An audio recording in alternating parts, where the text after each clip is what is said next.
So after the lovely Emily's spoken about wounds, I'm just going to talk also from a bit of a preventative perspective and talk about pressure mapping. And it's just a tool that we use in the preventions of wounds, and OTs work very closely alongside nurses. So nurses look at the wound bed and often will do visits together, because it could be that your equipment might be causing some of the wounds. So we also look at your mattress, we look at your wheelchair setup, we look at your cushion, we look at your positioning. Sometimes your shower commode can be something that can be quite nasty. And if you're spending a lot of time on it, it could be quite a hard seat. So we really have to keep in mind, clients, yourselves, you're pretty good at knowing your own routine and when something might have been a little out of whack, or fingernails from carers can be quite a dangerous thing, or positioning of a new sling. Sometimes just transferring into a car, like you can just nick your bottom a little bit if you don't have a lot of sensation. So sometimes not even a pressure area, but it's just a wound just from being active and doing things. It's not the end of the world, it just means that you have to be on top of things and just get into it, get it healed, and then keep on moving on. So wounds, like we mentioned, are a bit of a risky business, and unfortunately if you do have a spinal cord injury or post-polio or lack of innovation, you're in a higher risk category of forming a pressure area. And in fact 60% of the population have a wound. So there is a fair chance that even if you're absolutely vigilant, you do everything right, at some point in your life, in a wheelchair, you're probably going to develop some kind of pressure area. So it's nothing to be worried about, it's just something that we have to do something about. And pressure mapping is a good tool for us to make sure that we're heading in the right direction, that we're prescribing things, and particularly looking at your seating in a way to keep you as safe as possible. That's just some photos just showing some different... did you want to turn around a bit so you can see? Yeah? Thanks, Tina. Like there's different surface areas, and there's different ways of relieving pressure as well. David would be able to tell you that getting your feet up over your head, you actually have to tilt quite a long way back to get pressure relief over your ischial tuberosities or your ITs. That's just your sitting bone, that's just the bottom of your pelvis, and that's where, because that's what you're sitting on, that tends to be the area where mostly if it's going to break down, it'll break down. So a pressure mapping system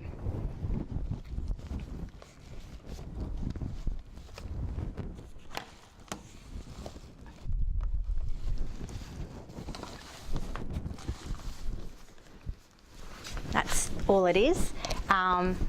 It's a combination of hardware and a mat and software, and basically the thin mat is placed on top of your cushion that you normally sit on, and the surface area between the client, your bottom, and the mat, and then it takes images, and it does 3 readings per second on an average, and then it displays it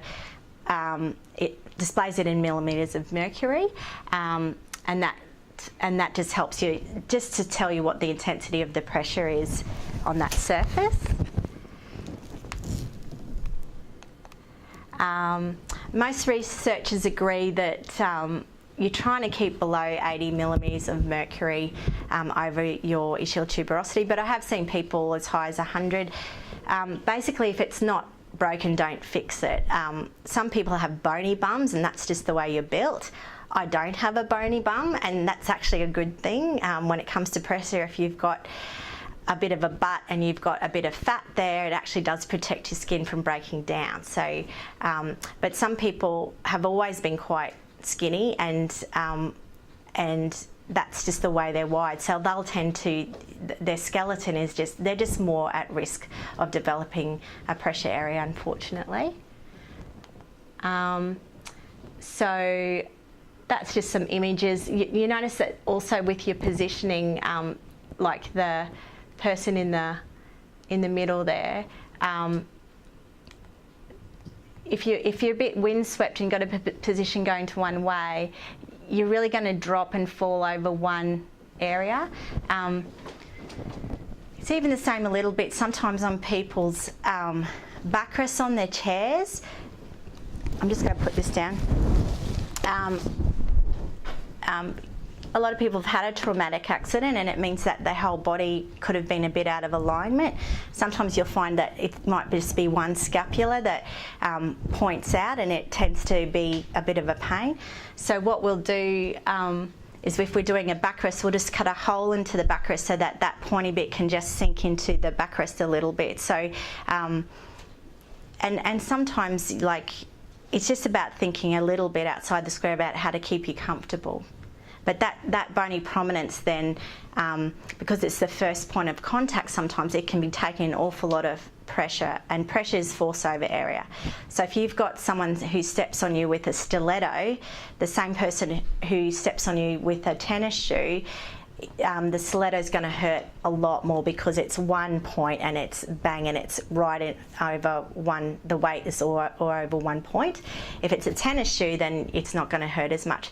So that's what we try, that's the inference of pressure management, is to try to spread the pressure. And that's why they talk about the mattresses and things like that. And often these days with mattresses, people can stay in one position a lot longer. It's a bit of a fallacy. Florence Nightingale used to walk around and she just turned people every 2 hours. Sometimes you just want to sleep, and sleeping is good. Really, most people can sleep on a mattress in the one position over like the 12 hours and they're okay. You know, sometimes it's habits that you get into. I mean, not saying if you've got respiratory issues or phlegm and that kind of thing that you want to get rid of, you might want to be turned.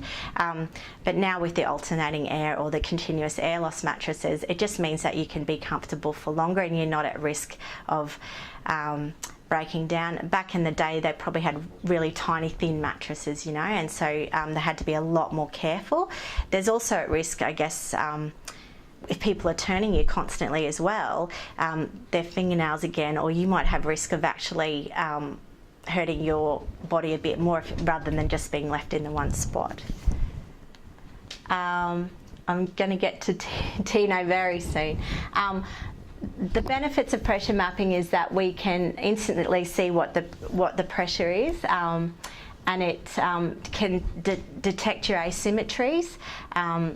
All of us, whether you're in your chair or not, we're not symmetrical. So if I was to pressure map Terry and pressure map Tino, you'll find that one side of your body is probably stronger than the other side of your body, and that your muscles are a bit stronger on one side than the other, and so it's not identical. So all of us have some degree of obliquity, so that's just part of being a human. I also like it because it means that the client and the therapist are both seeing the biofeedback, and it might be, sometimes the pressure mapping just tells you what you already know, but it's like both of you are seeing it, and you can actually use it to move a little bit as well and inform you how you should be sitting and how you can pressure relief. And they're just some different cushions. There's a little table handout that you've got there on different cushion surfaces.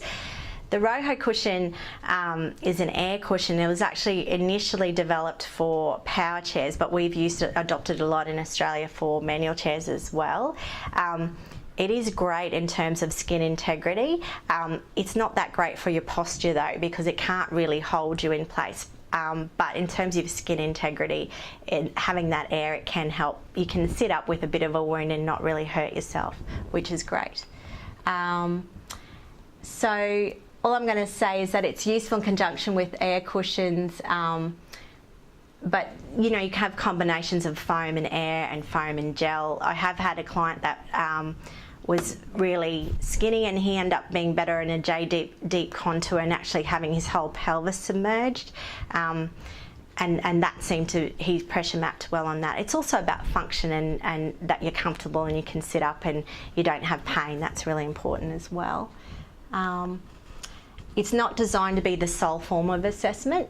It's just incorporated to give as an overall evaluation to help you know that you're going in the right direction. It's a really great tool if you're trying to compare cushions and say which one sort of pressure maps the best. So without further ado, I'll get my lovely assistant who's going to do a transfer for us. So do you mind transferring onto this chair for me, Tino? Thank you so much, and for your patience. And then we put this over the cushion, tuck it in place.